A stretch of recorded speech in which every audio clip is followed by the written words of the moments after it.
but people say this is a cricket field. I just wanted to show you how small the actual cricket space actually is where they do the bowling. Are you enjoying the cushiness of this? And if you notice, all the rain we got last night, the drainage is just perfect, and that's because we have probably almost a foot of sand that this is built up on, so any major rain event percolates right down into the sub-drainage and keeps these fields playable immediately after a major storm event.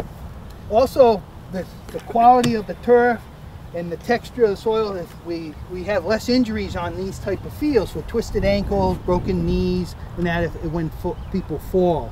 And again, that speaks well. You can tell as soon as you get off the field, the turf management program stops. You can see the grass isn't as thick. We were walking on clay soil there. Let's walk over to the pitch. I'm not trying to take away from your sport. So this is the area that really is all about cricket, where the bowling is. This large square, you can put, what, 3 wickets in here? So based on how many games you have, and you may set up a wicket this length, and then you could move it to the right and then move it again, so you don't have the wear. This is not a sand base, this is a clay base soil, and it's when they get ready to play here, they'll roll this and compact this to a very high density. In fact, the grass will almost look like it's dead. So when they actually bowl the ball, it'll actually be able to put spin on it, so the batter will have a more difficult time to play. But you can see this is a very small space within the larger context of the World Sports Park. That's why we can service so many other recreational opportunities out here, because it's not a cricket stadium, it's a multi-use sports plex.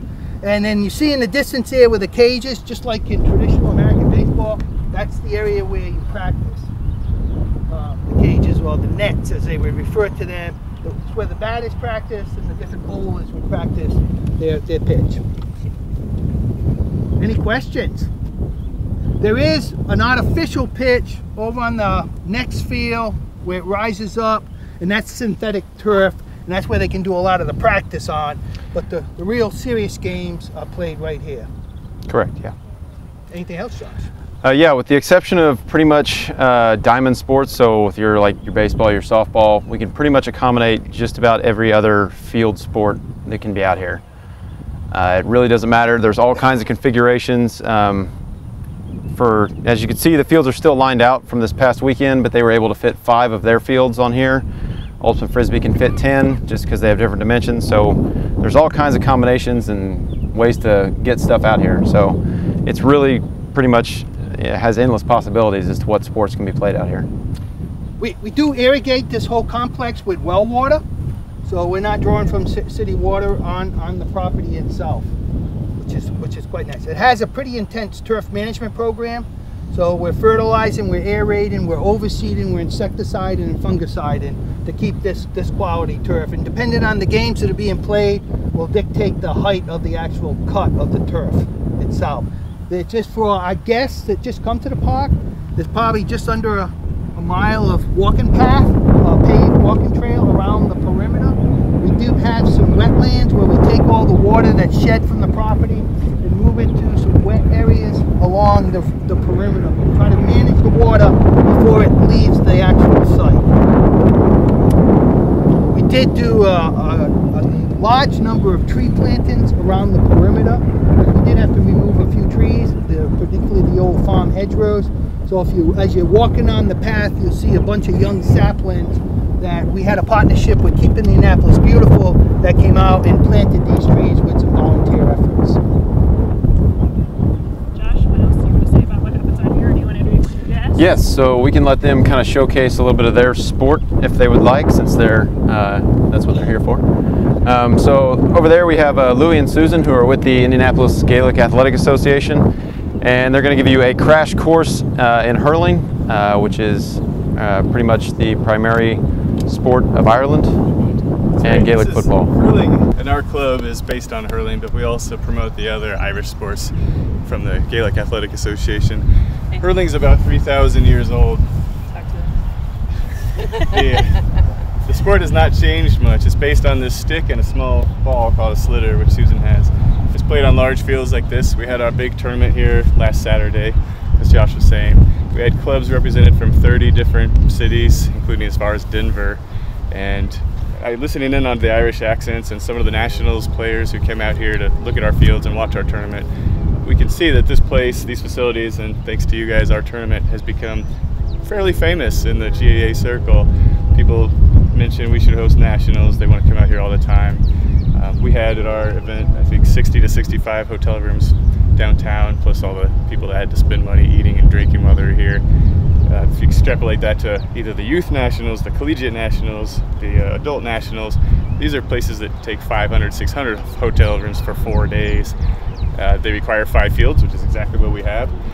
They would like a little more amenities, but other than that, we're right there in the running for nationals one day, and that could be a huge economic impact. And it's all out-of-state money. It's all out-of-state attention, which meets the mission of the World Sports Park in terms of getting Indianapolis to be a center of world culture and sports. So we appreciate that. We love these fields. The play is at a higher standard that you could get in any other field. Instead of looking for divots or wondering if the ground's going to be firm enough to play your sport, you know that's not a variable. So players who are used to very good pitches and playing at a high level can play to their best. The games look the best. They're the safest. Nobody's rolling their ankles, falling in divots. So everybody likes these fields. I was just here Saturday, and I was working the sideline for one game and listening to some of the Irish guys from Chicago who were senior level football players. Which means they're from Ireland and they're here just for the summer to play. And they were laying down there, and one of them said, "We're in Indianapolis, and these are the nicest pitches I've ever seen." So they take that message all around the country, and people want to come here, which is exactly what these parks are built for. They and we lovingly call when the ball is coming at you on the field and it takes a bounce that you didn't expect and it goes in a totally different direction. Because of the history of our club and where we've practiced historically, we lovingly call those broad ripple bounces. These fields take that out of consideration altogether. It allows you to play the game as it's supposed to be played, taking out the other considerations of, do I need to make adjustments for this? Do I need to be aware that this might happen? Am I playing in grass this tall so I can't hit it on the ground like I normally would in a match? All those kind of things. We love these fields. Absolutely love these fields. And we brag about them a lot. We do. So you'll have to excuse the lack of movement. I'm recovering and can't move well. So Louis and I are just going to show you a couple basic skills. Happy to give you information if you want to see a little bit more of the game. There's some great links on YouTube we can recommend if you're interested in what it looks like, or you're always welcome to come out and see us play. I would tell you Sunday mornings right now this year, Sunday mornings we're actually at Eugene Burns in Lawrence, which is a Lawrence Township park, but that's for right now. You want me to hit? Sure. So you can hit the ball in the air. Go ahead. You can hit the ball on the ground. You can catch it in your hand. You cannot pick it up off the ground. To get it off the ground, you have to pick it up with your stick. Okay, if I could run. You could run with it in your hand for several steps, or if you know you're faster than the guy behind you, you can run with it on your stick and solo for as far as you want. When the goals are out here, I don't know if anybody came out on Saturday, but what you'll see is what looks like a traditional soccer goal with football uprights. And if the ball goes into the goal, it's 3 points. Through the uprights is 1. So all of the Irish can multiply by 3 really, really well. Oops, sorry. I can't chase that. You have to chase that. Thanks, Lou. So you want to ground strike it on the way back. So you can also hit it on the ground and a ground strike it. So this is where in some other parks we get into trouble. Here it goes nice and straight, comes right up when you try to lift it. Go ahead. And I don't have to worry about where you guys might be, that it was going to accidentally hit one of you, because I know it's coming right to me. Some of the other Gaelic sports that are included in our club. So we have men's and women's hurling. Women's hurling is called camogie. And then we have right now men's Gaelic football as well. We're working on putting together ladies Gaelic football. this is what a Gaelic football looks like. The rules are much the same to hurling. I'm not going to make a fool of myself and try to show you anything with this. If we wanted anyone to show us anything with this, it would probably be Josh. Okay. So yeah, the rules are basically the same thing, but like where she said, where you could run and carry it on your stick as a solo, you have to do that in Gaelic football as well. But so you can't just run with it all the way down the field. You get up to 4 steps where you either have to like bounce it like a basketball, or you have to kick it back up to yourself, which of course I didn't do right. But so you have to do that on the run, and to keep it from getting it, the other person to take it away from you. To score, you either have to kick it over the bar, which is a point, or through the net, which is 3. To pass, you can't like just throw it to somebody. You have to actually hit it with your hand and kind of like get it to them like that, kind of like you would serve a volleyball. So that's how you get it to it. There is contact allowed, but you can only hit shoulder to shoulder, so you can't just like wrap somebody up like American football. But other than that, you can pretty much do about whatever you want in terms of getting the ball away from somebody else. You use a lot of soccer skills, a lot of basketball skills, pretty much a lot of different sports. So No yeah, padding, right? nope, just a mouth guard for your pearly whites. If I might tag one last reason why we really love these fields. Hurling regulation pitches are 187 yards wide, no, 187 yards long, 96 yards wide. Something to that sort. I might be a few feet off.